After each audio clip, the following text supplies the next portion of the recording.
Hola, bienvenidos. Nuevamente nos encontramos, Gestión Ingenieril. El objetivo de este video que les voy a presentar hoy es ver la solución, una alternativa de solución de la práctica de ventas en cuenta corriente. ¿Se acuerdan que habíamos quedado que ustedes esta semana trabajaban en ventas cuenta corriente, ejercicio 1 de la práctica? ¿Cómo vamos a trabajar? Bueno, la idea sería eh, que ustedes vayan realizando la solución del ejercicio, se vayan encontrando con los problemas habituales de un proceso de negocio y a partir de ahí tendrían que proponer la solución que a ustedes suponen que sería válida para ese proceso. Por supuesto que les va a resultar bastante complicado al principio por el tipo de preguntas que se le van planteando, pero la idea sería justamente eso, que puedan leer un relevamiento. Lo que tienen, la minuta de relevamiento que tienen es un relevamiento, como siempre les digo, incompleto, es ambiguo y que después lo vamos a tener que desmenuzar y desagregar para poder entender el proceso de negocio, ir proponiendo mejoras y en este caso responder a los puntos que nos van planteando en el enunciado a modo de practicar y que nos facilite el entendimiento del proceso de negocio. Entonces, ustedes se deben haber encontrado con un enunciado como este. El ejercicio 1, ventas en cuenta corriente. También, como les decía, es parte o un extracto o casi un final que fue tomado, un examen final que fue tomado en su momento, para que vayan viendo el nivel de complejidad con el que se van a encontrar si algún día nos encontramos y hacemos parciales, promociones directas, finales y demás, que seguramente va a suceder así. Y acá abajo van a tener una serie de ítems que les vamos pidiendo que completen cuando vayamos avanzando en más ejercicios. Por ahí los enunciados se van a hacer un poco más largos y la cantidad de ítems va a ir creciendo. También en los parciales y en los finales van a encontrar ítems, o al menos un par, referidos a cuestiones más teóricas, como la que comenzamos a leer y practicar en la semana pasada antes de esta actividad. Básicamente en esta, que es la primera, ventas en cuenta corriente, que por eso estuvieron leyendo acerca del procedimiento de ventas y de recepción, y completando las cruces, que lo hicieron muy bien en, en la entrega de la semana pasada, y practicando el diccionario de datos. Eh, bueno, acá tienen el enunciado de ventas en cuenta corriente. ¿Qué diferencia hay entre ventas al contado y ventas en cuenta corriente? Bueno, la típica venta al contado es la que uno hace habitualmente cuando va a cualquier negocio, por ejemplo, van al supermercado, compran, el cajero les pasa todos los productos, le cobra, le emite el ticket, que sería la factura, y ustedes pagan. Pagan en efectivo, pagan con tarjeta de débito, pagan con tarjeta de crédito. Esa es la habitual venta al contado. La venta en cuenta corriente es cuando nosotros tenemos una relación especial con nuestro proveedor, nosotros como cliente, o dicho al revés, nosotros como empresa tenemos una serie de clientes en la cual tenemos una relación de manera de que le vamos entregando productos, nosotros como empresa, el cliente las va retirando, nosotros se las vamos facturando, por lo tanto, la deuda que tiene el cliente hacia nosotros como empresa va creciendo. Imagínense una empresa constructora y un corralón de mercadería, de producto para la construcción. Si nosotros fuésemos el corralón, viene una empresa constructora, evaluamos sus antecedentes y decidimos empezar a trabajar en cuenta corriente. Entonces vamos llamando, nos van llamando y nosotros les vamos enviando determinados productos, hierro, cemento, arena, eh, todo lo que necesita esa empresa constructora. Cada pedido que nos hacen, cada envío que le hacemos es una factura. Y por lo tanto, esa empresa constructora nos va debiendo cada vez más. El saldo de deuda va creciendo. A través de determinados movimientos de ventas, de los pedidos que nos van haciendo, la deuda se va incrementando. Por supuesto que llega un momento que nos tienen que ir pagando, y ahí entra en juego el proceso de cobranza. Cada pago que nos hace la empresa constructora, nosotros vamos bajando el saldo de deuda que tiene con nosotros. Entonces, con las ventas crece la deuda y con los pagos de nuestro cliente va bajando. Llega un momento que si nos va retirando mercadería o pedidos permanentemente y no nos paga, ese saldo va creciendo, entonces aparece el concepto de límite crediticio. Ese límite crediticio, que aparece por acá abajo, es el tope máximo de deuda que el cliente nos puede deber a nosotros, porque cuando llega a ese límite le decimos, bueno, basta, hasta acá, hasta que no me pagues, no te sigo entregando. ¿De qué depende el límite crediticio? Bueno, depende del comportamiento que venga teniendo el cliente, de sus antecedentes, de sus garantías, de su respaldo. Entonces, podemos decir que el límite crediticio puede ser un atributo, como un campo específico de cada cliente. Cada cliente puede llegar, o grupo de clientes, tener cada uno su límite crediticio. Y nos sirve a nosotros de alerta para no seguir entregando productos hasta que no recibamos pago. Entonces, con este esquema de cuenta corriente existen una serie de variables que siempre intervienen, como por ejemplo el límite crediticio de cada cliente, la frecuencia o los pedidos que nos van haciendo, es decir, las facturas que vamos emitiendo, y los pagos que vamos recibiendo de esos clientes. Las facturas hacen subir el límite de deuda y los pagos lo hacen decrecer. Entonces, el saldo de la deuda debería fluctuar entre cero, que no nos debe nada, y el tope máximo, que sería el límite crediticio. Bueno, dicho esto, ustedes ya a esta altura supongo que para que podamos hacer rápido, digamos, la solución, tendrían que haberlo leído, analizado y tratar de haber resuelto todo lo máximo que hayan podido hacer de esto, en este caso, 6 puntos del enunciado. A ustedes probablemente les haya quedado un cursograma de este tipo.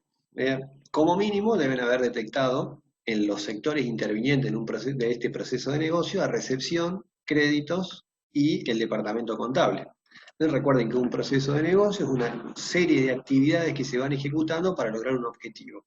Y normalmente va atravesando distintos sectores de distintos departamentos de una organización. En este caso van a intervenir recepción, créditos y contable. Alguien pudo haber puesto la columna de clientes. Cuando trabajen con clientes o proveedores, recuerden ponerlo en los extremos, en los costados, porque en el centro estarían los sectores internos de nuestra organización y hacia la izquierda o derecha los sectores externos de la organización como clientes y proveedores. Pudieron haber puesto también clientes, que es el que va a interactuar con el área de recepción para comenzar el proceso de negocio. Este proceso de negocio, si ustedes leyeron detalladamente esa minuta, lo que decía era que, vamos a ir agrandando un poquito, cada vez que un cliente nos hace un pedido, nosotros teníamos que evaluar si ese pedido era al contado o en cuenta corriente. Si era al contado, le emitíamos una nota de pedido original que se la dábamos al cliente. Y si era en cuenta corriente, lo emitíamos pero de manera triplicada.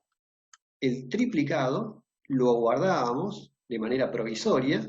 Fíjense que acá está la pregunta con el rombo, las operaciones con este círculo, el almacenamiento provisorio transitorio con el triángulo invertido, o sea, con la base hacia arriba. Y ese y la numeración de los comprobantes empiezan normalmente de 0, ¿no? 0, 1, 2 para original, duplicado y triplicado.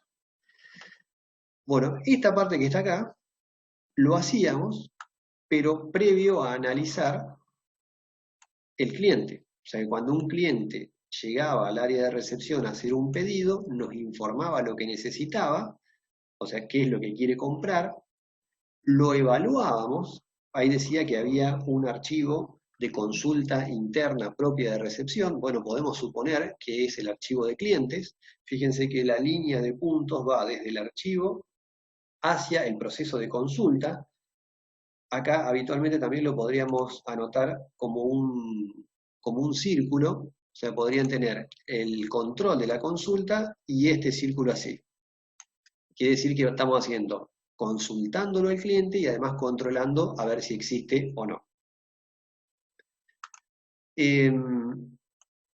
Y la diferencia entre línea llena y línea punteada es que la línea punteada lo que hace es indicarnos de que este archivo es un archivo lógico, es decir, una tabla de una base de datos, por ejemplo. En cambio, estábamos acá, ¿sí? Ese circulito lo pueden poner ahí. Vamos a sacarlo.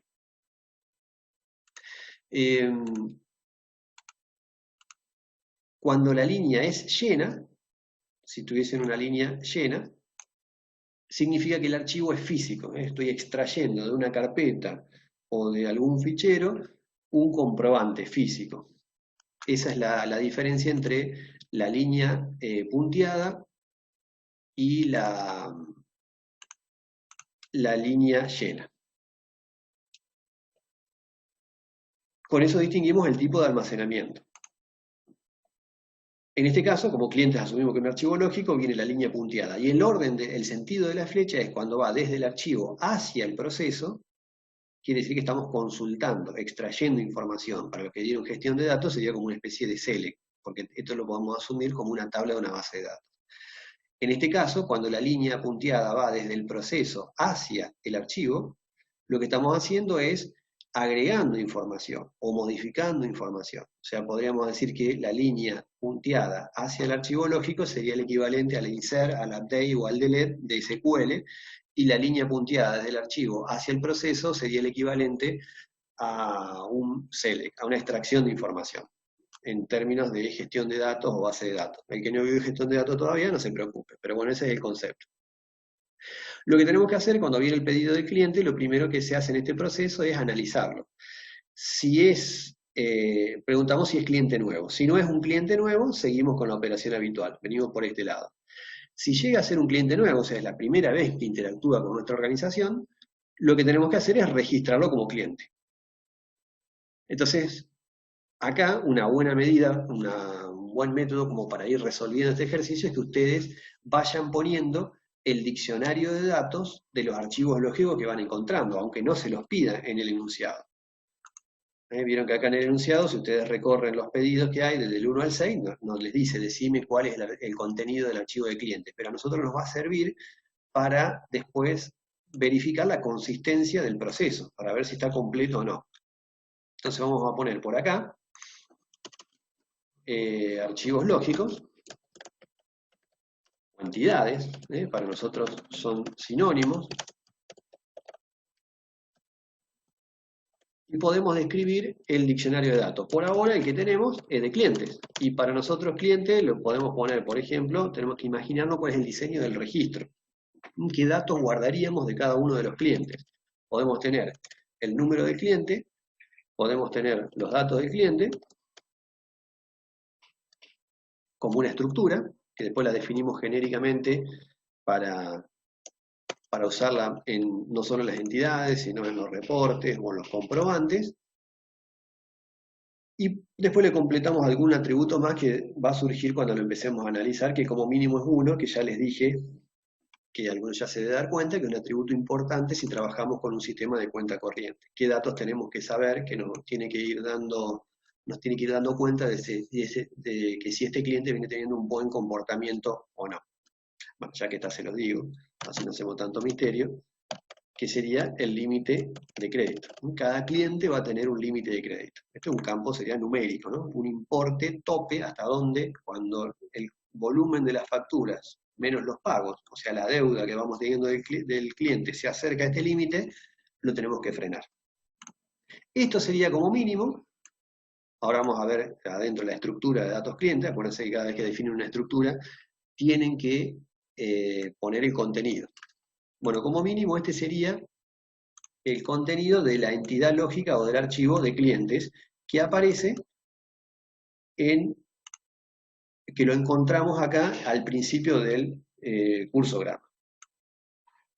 Entonces, si la venta es al contado, dice el enunciado que emite un pedido, una nota de pedido original hacia el cliente. Entonces lo podemos representar así. ¿Para qué hacemos esto? Y porque el cliente después viene, nos hace el pedido, nosotros le confeccionamos la nota de pedido y después irá supuestamente, por ejemplo, a la caja y lo pagará, porque estamos trabajando con la operatoria de contado, y después irá al sector de despacho y retirará la mercadería. ¿Qué es lo que aparece acá? Bueno, esto, cuando ustedes hacen por primera vez el cursograma, no debería aparecerles. Esto que está acá, lo podemos suponer como una mejora.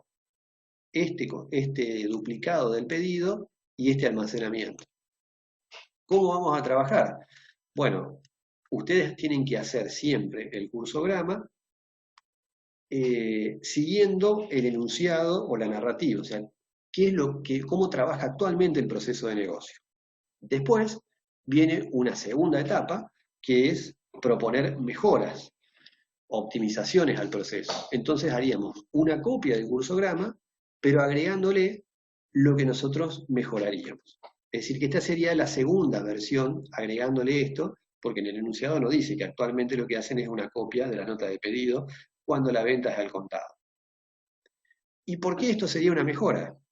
Y porque si vende al contado, emite la nota de pedido original, es como que esto no está, y se lo da al cliente. En cambio, si vende en cuenta corriente, la emisión de la nota de pedido es por triplicado, el original también se lo da al cliente, el duplicado va al sector de créditos, que ahora vamos a analizar qué es lo que hace créditos, y nos quedamos con un triplicado almacenado en este sector.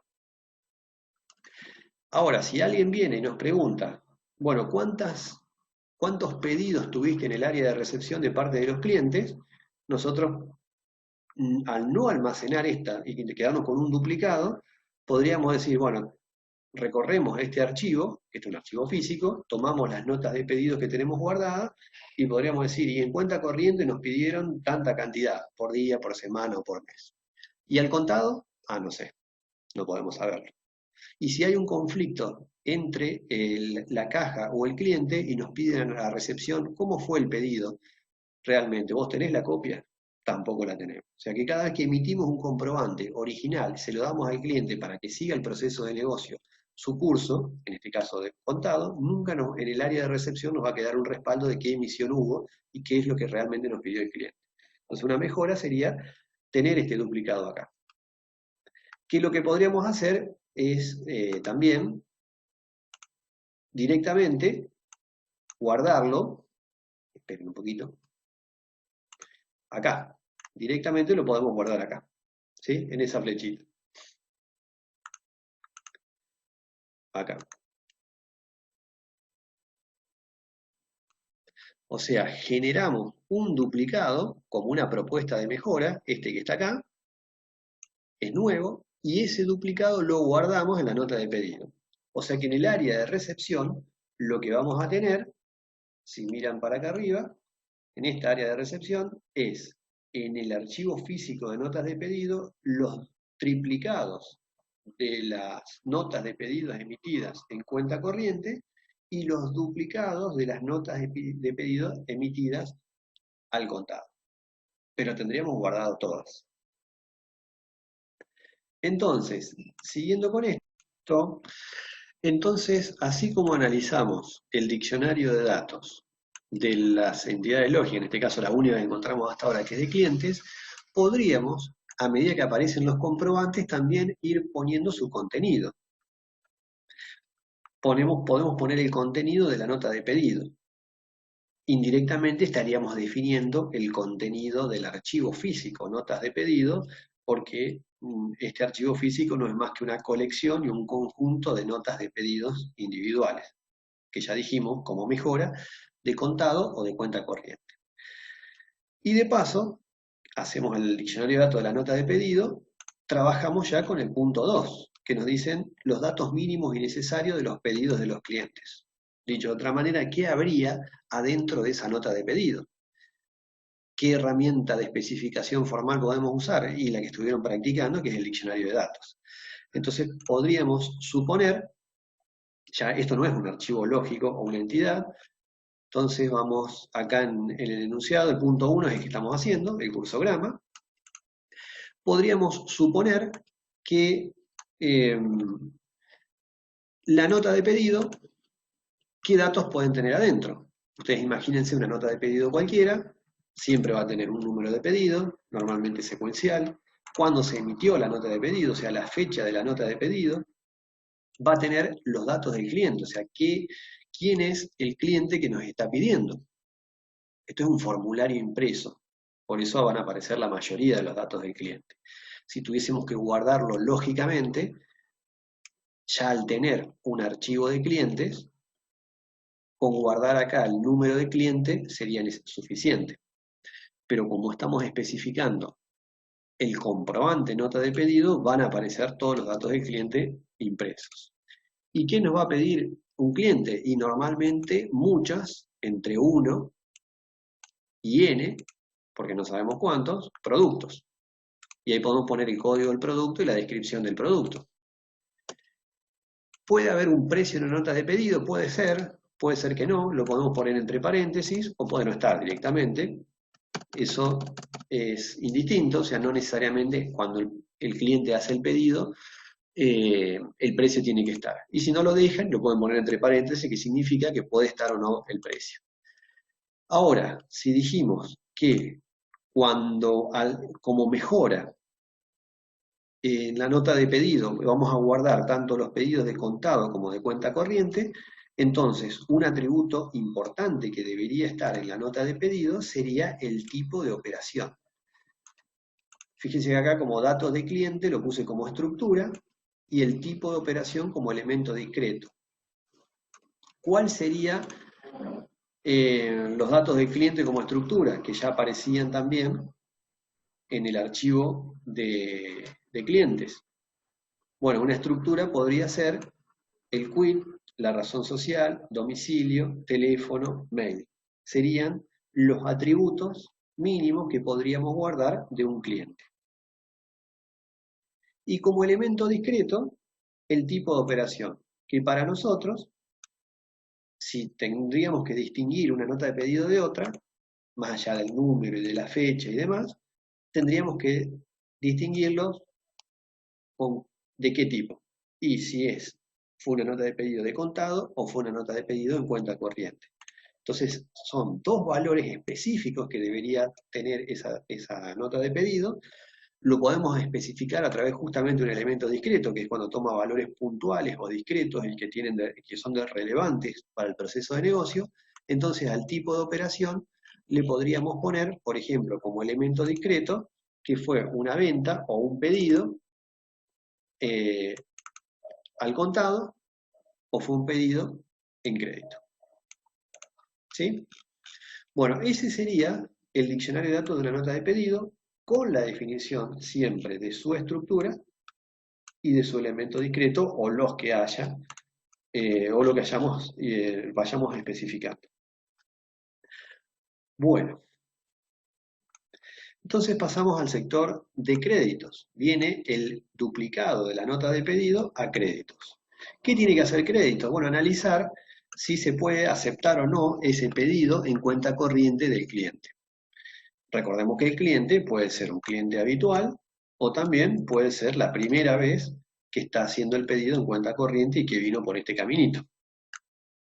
Entonces, lo primero que hace el sector de créditos es, como dice ahí en el enunciado, analiza la historia del cliente. ¿Cómo sabemos la historia del cliente?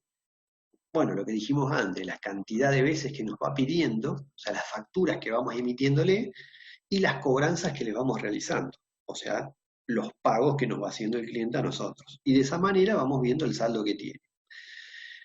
Es decir que podríamos suponer que para saber la historia del cliente deberíamos consultar un archivo lógico que denominamos cuenta corriente. Línea punteada desde el archivo lógico hacia el proceso. Miren, acá está el cuadradito y el circulito. El cuadradito es el control, porque estamos controlando a ver si el cliente existe o no. Y el circulito es la operación de extracción, o ese cell que yo le decía. ¿Qué hay acá dentro en el archivo de cuenta corriente? Bueno, justamente la colección o el historial de todos los movimientos de ese cliente y de cada uno de los clientes de nuestra empresa. ¿Y cómo se actualiza ese archivo de cuenta corriente? Y lo hace el sector contable. ¿Y qué usa contabilidad o el sector contable para actualizar los movimientos de cuenta corriente? Y justamente lo que yo les fui diciendo.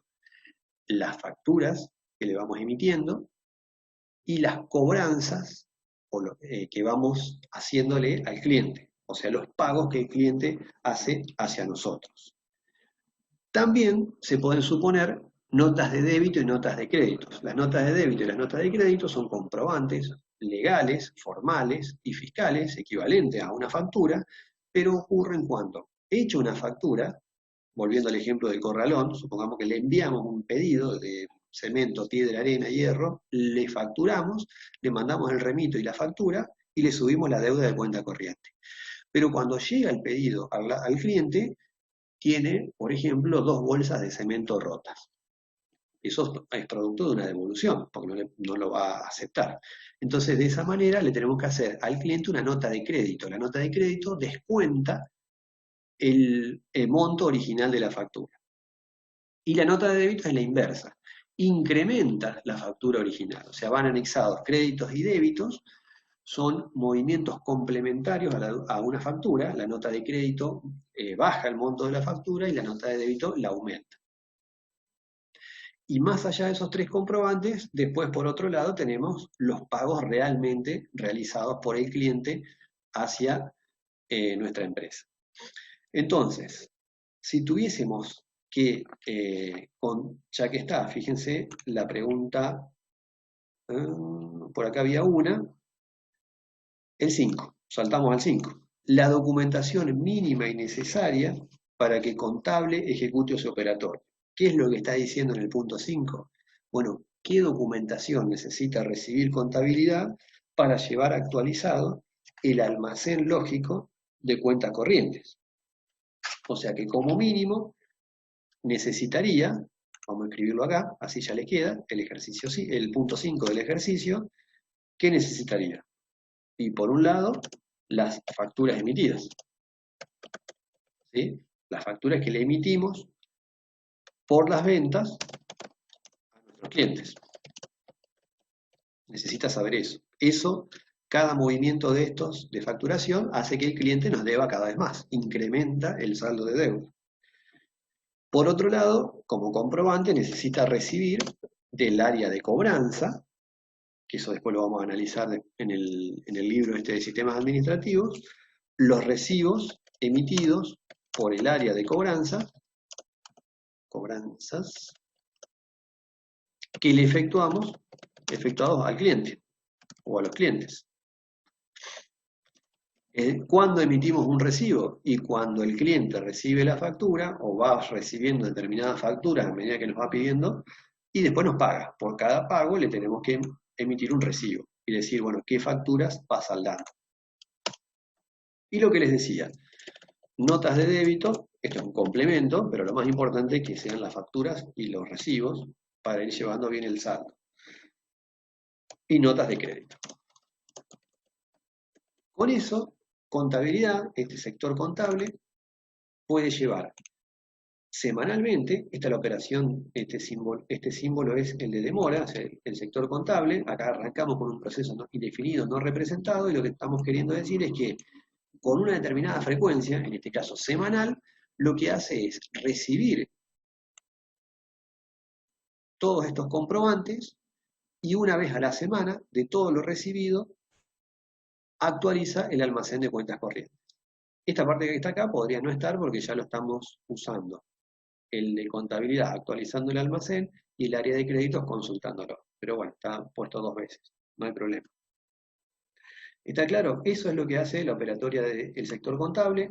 Esos son los comprobantes mínimos que tiene, que era lo que les pedí en el punto 5, y lo graficamos como un área más, o un sector más en el cursograma, archivo de cuenta corriente que tiene que actualizar el área de contabilidad y que va a usar créditos. ¿Por qué necesita usar esa información? Y porque hay que ver si el cliente está acá, o sea, tiene movimientos, tiene facturación y tiene pagos, quiere decir que tiene historia. Si no, es la primera vez, viene como un cliente nuevo por acá arriba. Siguiendo la lógica de resolución que estamos usando hoy, así como definimos el diccionario de datos del archivo de clientes, vamos a definir el diccionario de datos del archivo o la entidad cuenta corriente, que se los puse por acá. ¿Qué tiene un archivo de cuenta corriente? Lo pueden hacer de muchas maneras. Como mínimo tienen que tener el atributo de cliente, lo que identifica a un cliente. Por ejemplo, un número de cliente, un número interno. Es un archivo lógico, una entidad. Y cada cliente va a tener asociado muchos movimientos. ¿Por qué? Y porque va a tener una o muchas facturas, uno o muchos pagos, o uno o muchas notas de débito, notas de crédito. Entonces, cada comprobante podríamos decir en qué fecha se emitió, de qué tipo es, y acá puede aparecer un elemento discreto, el tipo de movimiento. Y el tipo de movimiento puede ser lo que vimos recién, y puede ser o una factura, o puede ser una cobranza, o ya que lo vimos, puede ser una nota de débito, o puede ser una nota de crédito. Y, importante, el importe, porque la suma de facturas más notas de débito, menos los pagos que hizo el cliente, o sea, las cobranzas que recibimos, menos las notas de crédito, nos va a dar el saldo del cliente.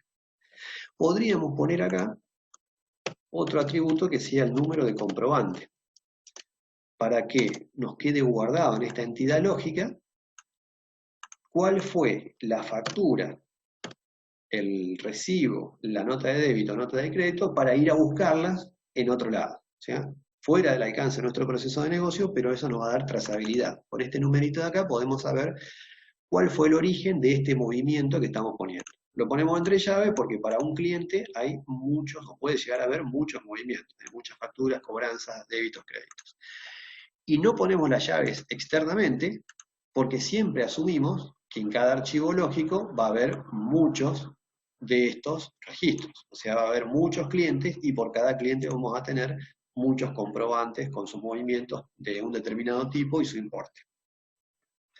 Bueno, esa sería la descripción de la entidad lógica de cuenta corriente, que es este archivo lógico lo actualizaría contabilidad a partir de los comprobantes que va recibiendo de distintos sectores, pero que lo usa el sector de créditos para saber si, como primera pregunta, lo que hace crédito cuando recibe el triplicado de una nota de pedido es ver si nuestro cliente tiene historia o no. ¿Por qué? Y porque dependiendo de eso, va a funcionar de manera diferente las condiciones del proceso de negocio. Analizando el proceso de negocio específicamente en el área de créditos, las actividades que tiene que seguir son las siguientes. Primero, evalúa la historia del cliente, como dijimos, consultando cuenta corriente. Y a partir de ahí empieza un proceso decisorio donde intervienen básicamente tres variables. La frecuencia, o sea, la frecuencia promedio de los pedidos. ¿Esto qué significa? ¿Cuántos pedidos nos van haciendo los clientes en cuenta corriente? Aquí la vamos guardando acá, en los últimos 90 días. Eso va a depender si nos piden 5 o más pedidos en los últimos 3 meses, lo consideramos cliente regular, y si nos piden menos de esa cantidad, va a tener otro comportamiento. Otra condición que vamos a analizar es la antigüedad del saldo, es decir, ¿cuándo fue la última vez que nos pagó? Dicho de otra manera. O sea que si hace más de 2 meses que no nos paga, va a tener una condición dentro del proceso decisorio, pero si nos viene pagando frecuentemente, o al menos nos pagó en los últimos 60 días, es una condición también a evaluar para tomar decisiones. Y también hay que tener en cuenta el monto promedio mensual, es decir, las facturas que le vamos haciendo, si son montos chiquitos o montos mayores a 10.000 pesos. En base a estas tres variables, la frecuencia promedio de pedidos, cuándo fue la última vez que nos pagó y el monto del pedido, es que vamos a decidir qué hacer con este nuevo pedido que nos llega de parte del cliente al sector de créditos, analizando previamente su historia. ¿Cómo podemos saber el valor de estas tres variables ante la llegada de un nuevo pedido? Bueno, para eso tenemos el archivo de cuenta corriente del cliente, que si lo diseñamos bien, no solamente vamos a ver la historia del cliente, sino que también vamos a poder ver con este formato que armamos, por ejemplo, los montos de las facturas. Entonces tomamos para el tipo de movimiento de factura, siempre filtrando por el cliente que estamos trabajando con ese pedido que tenemos que analizar para ver si lo aprobamos o no. Entonces, para ese cliente vamos a tener muchos comprobantes. Entonces, tendríamos que tomar las facturas, los tipos de movimiento facturas de los últimos 90 días y ahí podemos contar la cantidad de facturaciones que fue emitidas. O, por otro lado, las cobranzas, los tipos de movimiento cobranza, y podemos ver los importes, el pago, digamos. a través de la fecha si hubo algún tipo de movimiento del tipo cobranza en los últimos 60 días, es decir, desde hoy hacia 60 días para atrás, a ver si hay algún movimiento de esos. Y la tercera variable lo podemos sacar con el tipo de movimiento factura y el importe para ver si son facturas en ese periodo mayores o menores que 10.000. Es decir, que con el número de cliente, el tipo de movimiento para ver si es factura o cobranza, en qué fecha fue realizada y su importe, podemos ir evaluando el valor que van a tener estas tres variables para ver la condición que va a ocurrir. Básicamente, después ustedes lo analizan en detalle, pero la condición es que si es la frecuencia mayor o igual a 5, o sea, compró más de 5 veces en el último trimestre, y si el saldo es menor a 60, o sea que nos fue pagando al menos un pago en los últimos 60 días, emitimos un comprobante de aprobación. Es decir, le aprobamos y se lo mandamos a recepción, ese comprobante de aprobación, y se lo enviamos a recepción a dicho comprobante. Si venimos por este otro camino, si bien es un cliente regular, pero hace más de 2 meses que no nos paga, viene un requerimiento de prepago. ¿Qué es un requerimiento de prepago? Es decirles, yo te acepto la venta, pero me la tenés que pagar. ¿Por qué? Y porque hace 2 meses que no me venís pagando. Entonces, esa es la diferencia entre aprobarlo, es decir, si te podés llevar el pedido y ahora te lo van a facturar y te lo van a mandar. Porque venís bien, ¿no? Venís pidiendo varios pedidos, porque son clientes regular y venís pagando. En cambio, si son cliente regular, pero no me venís pagando en los últimos 2 meses, se emite lo que dice acá RPP, que es requerimiento de prepago, que te lo doy, pero me lo pagas. Si no es un cliente regular, pero el monto de la factura es mayor a 10.000 pesos, y llegamos a esta condición. Y ahí evaluamos los dos caminos, por sí o por no, dependiendo con el mismo criterio anterior. Si se lo aprobamos o le hacemos un requerimiento de prepago. Ahora, si no es un cliente regular, siendo cliente, ¿no? Y teniendo historia, mejor dicho. Cliente ya es porque si no, no hubiese venido por este lado.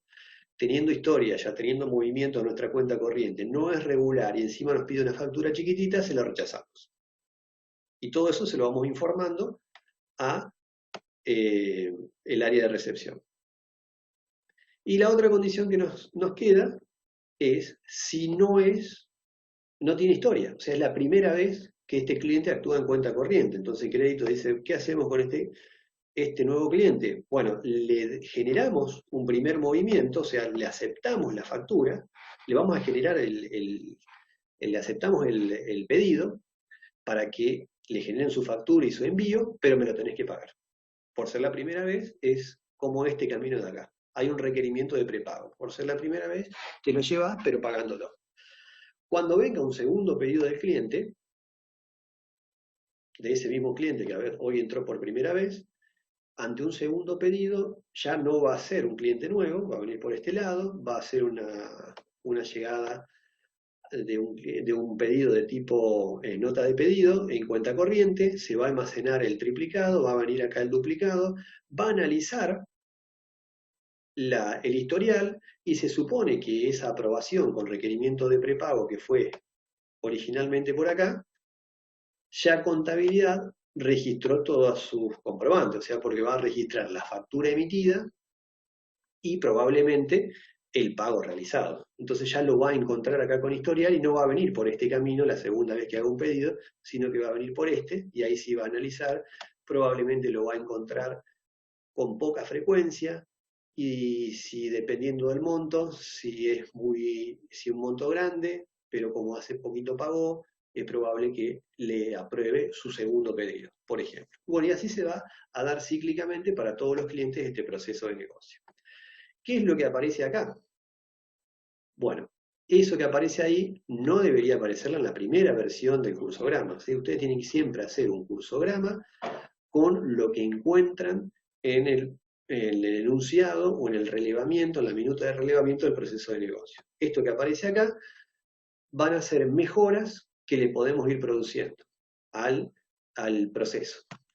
En este caso, ustedes siempre tienen que analizar que cuando viaja un comprobante, en este caso el duplicado de la nota de pedido, fíjense que en el área de créditos no dice nada qué hacen con esa nota de pedido.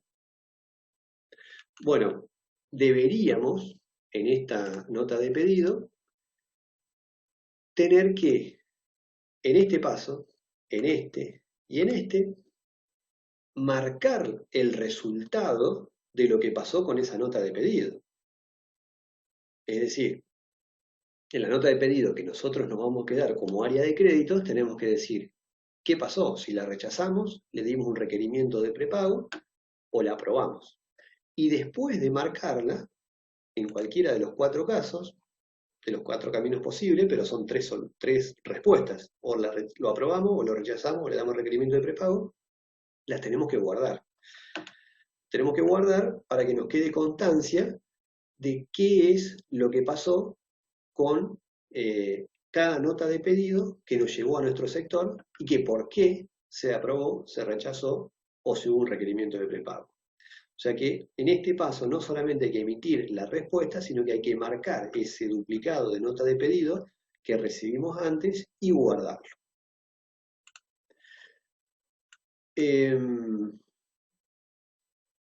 Otra de las cuestiones sería una mejora que le deberíamos hacer al proceso. ¿Cómo resuelven ustedes estas mejoras? Bueno, en el trabajo real o en el trabajo práctico que van a hacer, como les decía, un primer cursograma con la versión original y un segundo cursograma cambiándole de color y agregándole o modificándole las cuestiones que haya que hacer. En un examen parcial, en un examen final o cuando venimos trabajando así, hacemos un primer y único cursograma reflejando el comportamiento actual del proceso de negocio. Y después, a través de las preguntas, vamos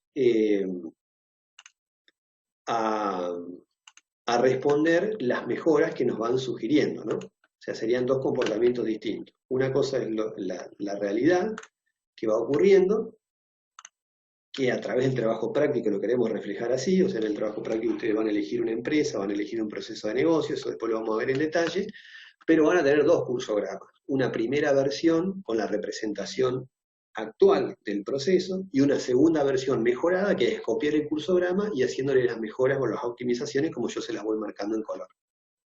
Pero cuando vamos resolviendo este tipo de ejercitación, el cursograma que hacen es uno solo, es el primero.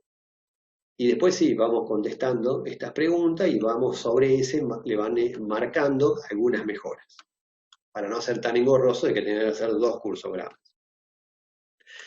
Bueno, volviendo entonces a este enunciado, dijimos, agregamos en esta operación de emisión no solo la respuesta, sino que marcamos qué es lo que pasó en el duplicado de la nota de pedido, para que antes de guardarla nos quede reflejada la respuesta.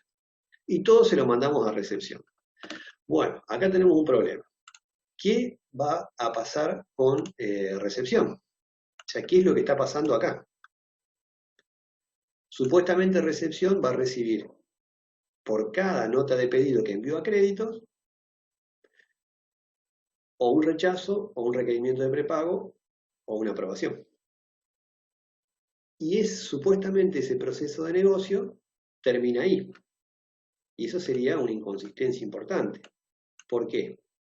¿Qué pasa si termina acá? Habíamos dicho que el cliente está esperando. O sea, viene la nota de... Vamos a poner acá. Vamos para arriba. Acá arriba tenemos cliente y recepción. Cuando es de contado se lleva el original del pedido. Cuando es en cuenta corriente se lleva el original, pero está esperando la respuesta de la evaluación que hizo el sector de créditos. Si el sector de recepción, cuando recibe la notificación de crédito de qué fue lo que pasó con ese pedido, no se lo notifica al cliente, nunca el cliente se va a enterar y nunca el proceso de negocio va a seguir evolucionando. O sea, nunca, o en el caso de la aprobación o requerimiento de prepago, se van a emitir las facturas, no se van a enviar la mercadería o los materiales. Va a quedar frenado el proceso. O sea que no es correcto que termine acá, en el área de recepción, sino que lo que vendría es una notificación de parte de recepción hacia el cliente de cuál fue el resultado de la evaluación de créditos.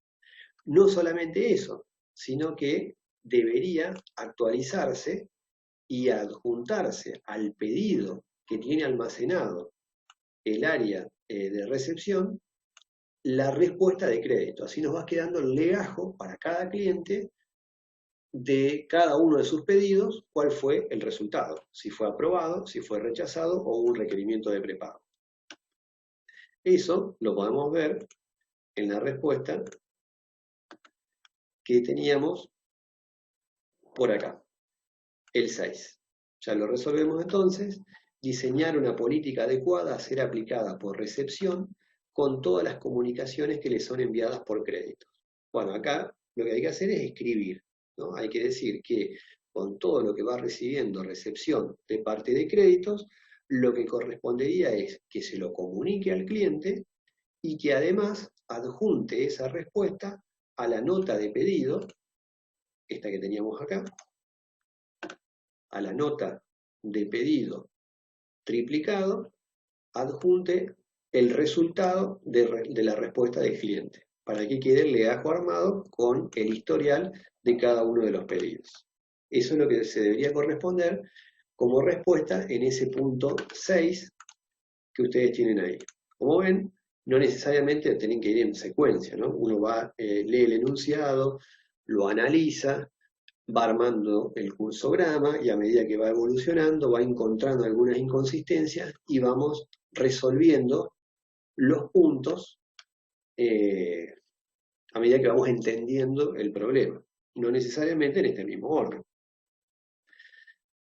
Bueno, entonces hicimos el cursograma, hicimos el diccionario de datos de las notas de pedido, además, como un bonus track, hicimos el diccionario de datos de los clientes y las cuentas corrientes, o sea, los dos archivos o entidades lógicas que en principio usaría nuestro proceso de negocio. Este archivo de clientes por acá y este archivo de cuentas corrientes por este lado, que lo usa crédito y lo actualiza contabilidad. También dijimos qué es lo que debería, cómo debería proceder el sector contable para mantener ese archivo de cuenta corriente y qué es lo que debería hacer recepción cada vez que va recibiendo la respuesta por parte del área de crédito. Entonces, nos quedan, para cerrar este enunciado, esta primera práctica introductoria, responder los puntos 3 y 4, a ver si coincidimos con la respuesta. El punto 3 dice especificar el proceso de aprobación o rechazo de un pedido por parte de créditos. Considerar, que es lo que estuvimos analizando recién, ese proceso decisorio. Considerar el nuevo límite crediticio. El nuevo límite crediticio es de 12.000. En este caso no es por cliente, sino que un monto general para todos los clientes. Nosotros lo pusimos a nivel de cliente en el diccionario de datos de la entidad lógica porque es correcto, digamos, suponer que puede ir variando por cliente. Pero bueno, acá tenemos uno de 12.000 genérico para todos los clientes. Y lo que nos dicen es que hay pedidos aprobados, pero pendientes de despacho por 4.000 para un cliente determinado. El saldo impago asciende a 2.000 y tenemos que determinar el monto del pedido a autorizar. Entonces, podemos suponer algo así. A ver si ustedes lo hicieron parecido. Que el saldo que tenemos impago, que acá nos dice que es de 2.000. O sea, tenemos una deuda de 2.000 pesos. Pero también tenemos un pedido pendiente de aprobar, un pedido aprobado, pendiente de despacho de 4.000. Cuando lo despachemos y lo facturemos, se va a incrementar la deuda. Y sabemos que el límite de crédito es de 12.000. Entonces, para llegar a este límite máximo de 12.000, lo que tenemos que hacer es un pedido actual máximo de 6.000 pesos. O sea, la respuesta sería que el monto del pedido a autorizar como máximo puede ser de 6.000. El ejercicio 4 nos pide diseñar un formato para el sector almacenes que permita determinar por día y por artículo los movimientos del stock. Y vamos a usar el concepto de precio promedio ponderado, que es el monto total en pesos de las unidades almacenadas dividido en cantidad de unidades.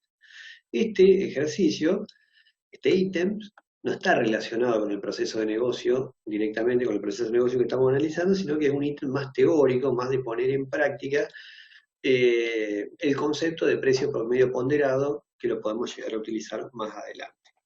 ¿Cómo funciona eso? Bueno, relacionado con los que nos indican acá abajo, que dice que esto que está acá es el comportamiento de las unidades, el movimiento de stock de las unidades en el sector de almacenes, relacionado a ese punto, no con el proceso de negocio directamente. Entonces, lo que podríamos hacer para hacer el análisis exhaustivo que nos están pidiendo de cómo va evolucionando el stock en el área de almacenes, usando el concepto de precio promedio ponderado, podemos hacer como una tabla donde día por día, fíjense que ahí nos están poniendo los movimientos durante 3 días, el 1, el 3 y el 7 de diciembre, podemos analizar las entradas y las salidas en unidades del stock. Las 3 primeras columnas es para analizar entrada y salida en unidades, y por otro lado, entrada y salida, evaluación y precio promedio ponderado, las 4 últimas columnas en pesos. Entonces, como nos dicen que partimos con un stock de 4.500 unidades valuadas a 5 pesos. O sea, tenemos que partir de un stock actual, inicial. O sea que sabemos que tenemos 4.500 unidades. Y que la valorización de esas unidades es de 5 pesos, porque viene de un análisis previo de varios movimientos. Entonces, para nosotros, el precio promedio ponderado de ese stock es de 4.500 unidades de 5 pesos. O sea que la valorización, esto obviamente el valor y el precio promedio ponderado, también están en pesos. La valorización actual de mi almacén es de 22.500 pesos. ¿Por qué? Porque surge de multiplicar 4.500 por 5. Este precio promedio ponderado es la evaluación actual de cada unidad del stock. Todo esto está hecho para un artículo determinado. Después, el 3 de diciembre dice que ingresan 5.000 unidades. Entonces, si vamos haciendo el análisis por unidades, acá ingresan 5.000. Pero fueron compradas las unidades, según lo que dice acá, a un costo de 2 pesos cada uno. O sea, el ingreso de materiales, supongamos que es un almacén de materias primas, esos insumos o esas materias primas se compraron a 2 pesos. Bueno, si teníamos un stock de 4.500 e ingresaron 5.000 unidades más, ahora el stock es 9.500. Subió nuestro stock. Por lo tanto, tenemos mayor ingreso, mayor valuación en nuestro almacenamiento. Si las compramos a estas 5.000 unidades a 2 pesos, tenemos un ingreso a nuestro monetario evaluado el stock de 10.000 pesos. Por lo tanto, ahora, si antes teníamos una evaluación en unidades totales de 22.500, ahora es de 32.500. Eso implica un nuevo ingreso de unidades, pero estas nuevas unidades a 2 pesos, si los comparamos a la evaluación última que teníamos de 5 pesos, podemos deducir que nuestra nueva evaluación a través del criterio de precio promedio ponderado unitaria va a ser inferior, porque si estaban valoradas a 5, pero ingresamos insumos por 2 pesos, va a ser menos. ¿Y cómo lo calculamos? Y bueno, la nueva evaluación total de estos 32.500 dividido el nuevo stock total. 32.500 dividido 9.500, ¿no? Que sería más o menos 32.500 dividido 9.500 nos da 3,42. Y vamos a tener errores de redondeo, pero bueno, como estamos trabajando en pesos, va a ser 3,42. Y después, el 7 de diciembre, extraemos 9.000 unidades. Si esto fuese un almacén de materias primas, las unidades se van a extraer porque el sector productivo nos la está consumiendo. Entonces vamos a tener una salida de 9.000. O sea, partimos de 4.500 unidades, ingresaron 5.000, nos abastecieron, pasó a 9.500, y ahora egresaron 9.000 unidades. Por lo tanto, nuestro stock final es de 500 unidades. ¿cómo evaluamos la salida de estas unidades? Y al último precio ponderado que teníamos. Porque ¿para qué usamos el precio ponderado? Para costear la salida de unidades. ¿Y cuándo va a ser afectado este precio promedio ponderado? Cuando ingresemos unidades, dependiendo el monto unitario que lo hagamos. Si veníamos de 5, ingresamos a 2, eso hizo que nuestro precio promedio ponderado baje. Pero con las salidas no va a cambiar. O sea, tiene que seguir siendo de 3,42. Lo que acá podemos llegar a tener una diferencia por el redondeo, pero si salieron 9.000 unidades, la salida en pesos es de estos 9.000 por 3,42. O sea, si no queremos tener problemas con redondeo, usamos todo esto, lo multiplicamos por 9.000 y nos va a dar 30.789 pesos, más o menos. Estamos redondeando. Por lo tanto, el saldo que nos va a quedar es de 32.500 menos la valorización de la salida, 37.89, o sea, 1.711. Es decir, si comparamos estos 1.711 con las 500 unidades en stock, nos debería dar un número muy cerquita a 342. Dividido. 1.711 dividido las 500 unidades que nos quedó en stock, nos da el 3,42 que tenemos acá. Bueno, esta grilla sería como una ficha interna por producto de cada uno de los movimientos del stock. Tenemos que partir con un stock inicial. Y estos movimientos se van registrando dependiendo de qué tipo de almacenamiento sea. Si es materia prima, a medida que compramos, se va incrementando con los ingresos. Y a medida que el sector productivo nos lo va requiriendo, van saliendo los productos. Y el precio promedio ponderado es la división de la evaluación en un momento determinado del almacén, de todo el almacenamiento de ese producto, respecto de las cantidades que tenemos. Bueno, pero como les dije, este enunciado es como para practicar o ir introduciendo conceptos de movimientos de almacenes según su tipo. Bueno, para terminar el video, lo que vamos a hacer es, la idea del trabajo de esta semana que va a venir es, ustedes van a volver a leer y revisar y resolver este ejercicio 1 de venta en cuenta corriente, pueden a través del foro o a través del mail preguntarme las dudas que les fue surgiendo, y vamos a pasar a resolver el ejercicio 3. El ejercicio 3, vamos a saltear el 2 porque se refiere a producción, ya lo vamos a retomar, primero tenemos que analizar el proceso productivo.